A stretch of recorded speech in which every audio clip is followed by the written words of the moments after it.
국내 증시가 사흘째 내리막길을 걸었습니다. 시장이 생각했던 것보다 더 크게 빠지다 보니 투자자들 사이에서 이걸 악재가 겹친 부정적인 상황으로 봐야 할지 아니면 과매도 구간으로 여기고 저가 매수에 나서야 할지 의견이 엇갈리는 것 같습니다. 일단 다행이라고 해야 할지 지수는 밑꼬리를 달면서 낙폭을 많이 줄여내며 마감을 했는데요. 어제장 복귀하면서 오늘장 투자 포인트 확인하겠습니다. 어제 코스피가 0.7% 하락해서 3,130선, 코스닥은 1.3% 내려서 777선에서 거래를 마쳤습니다. 주식시장 활성화 논의가 여전히 표류하며 불확실성이 커진 상황에서 뉴욕 증시 기술주들에서 투매까지 나오자 코스피 장중에 3,100선마저 이탈했었습니다. 다만 오후 들어서는 3,100선은 지켜냈는데요. 지금 양대지수 ADR 지표상 70 초반대로 과매도권도 넘어선 상태입니다. 특히 코스피는 3년간 저점 수준까지 내렸는데 반등 시도할 수 있을지 오늘장 흐름이 중요하겠습니다. 외국인이 4거래일 연속 코스피 순매도를 이어가고 있습니다. 어제 코스피에서 2,300억 원 넘게 팔아냈고 개인들도 4천억 원 가까운 매도 우위를 기록했습니다. 어제는 기관들이 그나마 장 후반 가면서 매수세를 키우면서 5,164억 원 매수 우위를 나타냈습니다.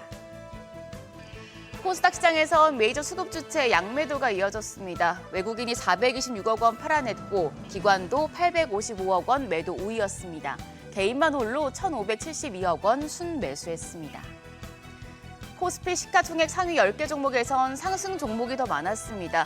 삼성전자가 4거래일 만에 반등했고 현대차와 기아가 상승세를 이어갔습니다. HD현대중공업도 상승하며 시총 10위에 재진입했는데요. 반면 SK하이닉스 3% 가까이 또 내리면서 종가 25만 5,500원을 기록했습니다. 코스닥 시총 상위 종목단은 대체로 부진했습니다. 제약 바이오 대표주들이 맥을 못 추는 분위기입니다. 그나마 펩트론이 3거래일 만에 반등했는데 3.3% 올랐고요. 삼천당제약 4거래일 만에 1% 가까운 상승세 보였습니다.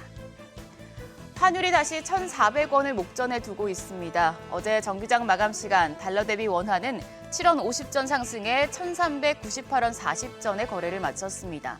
뉴욕 증시 기술주 하락에 따른 위험 회피 심리, 달러와 강세의 상승 압력을 받았습니다. 이후 야간 거래에서는 상승폭을 조금 줄여냈습니다. 트럼프 대통령이 바이든 행정부에서 임명된 매파적인 리사 쿡 연준 이사의 사임을 공개적으로 촉구하자 달러가 약세를 나타낸 영향입니다. NDF에서 달러원 1개월물은 오늘 새벽 6시 기준 1,397원 90전을 기록했는데요. 오늘도 외환시장 1,400원 돌파 가능성이 높아진 만큼 부담감 안고 출발하겠습니다. 어제 장 마감 이후 나온 증권가 리포트들도 확인하시죠.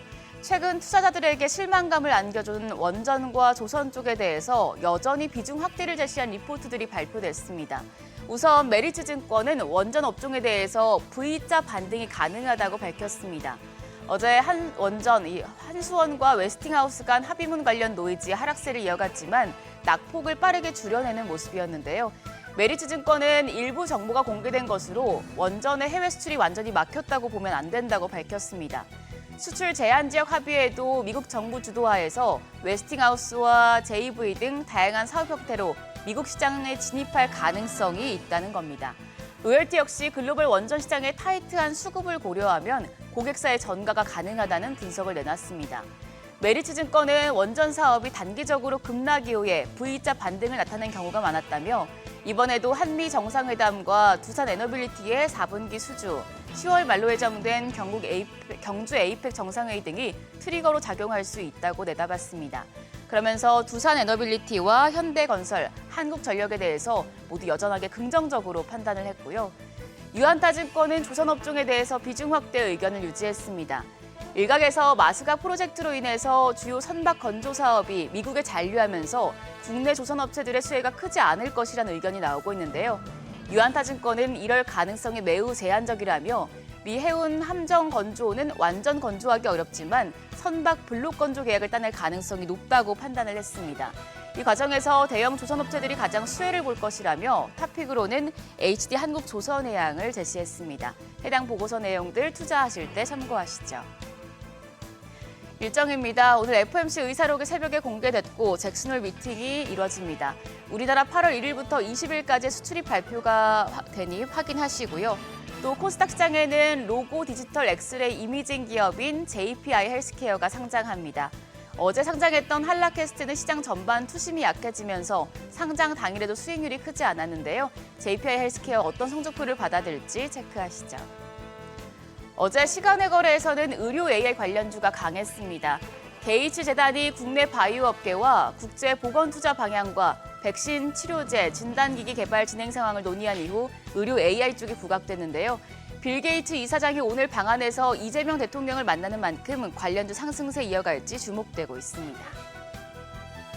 그럼 프리마켓 통해 개장 분위기 가늠해 보겠습니다. 간밤 뉴욕 증시 같은 경우에 기술주 투매가 이어지는 양상이었는데요. 현재 국내 증시 그래도 오늘은 반등하는 분위기 보여주고 있습니다. 유가증권 시장 시총 5위권까지 살펴보면 1위부터 4위까지 모두 상승합니다. 삼성전자가 1%대 오름세로 71,200원, SK하이닉스도 프리마켓에서는 반등하고 있습니다. 0.4% 오름세로 거래가 25만 6,500원입니다. LG에너지솔루션 0.3% 가까운 오름세로 거래가 37만 8,500원이고요. 삼성바이오로직스 0.4% 오름세 기록하고 있습니다. 현대차만 보합 나타냅니다.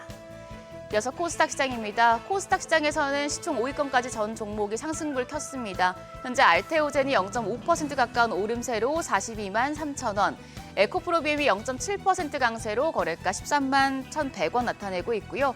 에코프로가 0.4% 강세, 거래가는 5만 5,300원입니다. 펩트론이 오늘도 상승세 이어가고 있습니다. 4% 오름세로 거래가는 32만 3,500원이고요. 파마리서치까지 1.38% 반등합니다. 거래가 66만 2천원으로 집계되고 있습니다. 뉴욕 증시 기술주 약세, 국내 정치적인 불확실성이 여전한 상황입니다. 다만 기술적으로는 국내 증시 과매도권에 진입한 만큼 오늘 시장 향방이 중요하겠는데요. 어떤 제스처를 취해야 할지 머니쇼와 함께 투자 전략 세워보시죠. 지금까지 어제장 오늘장이었습니다.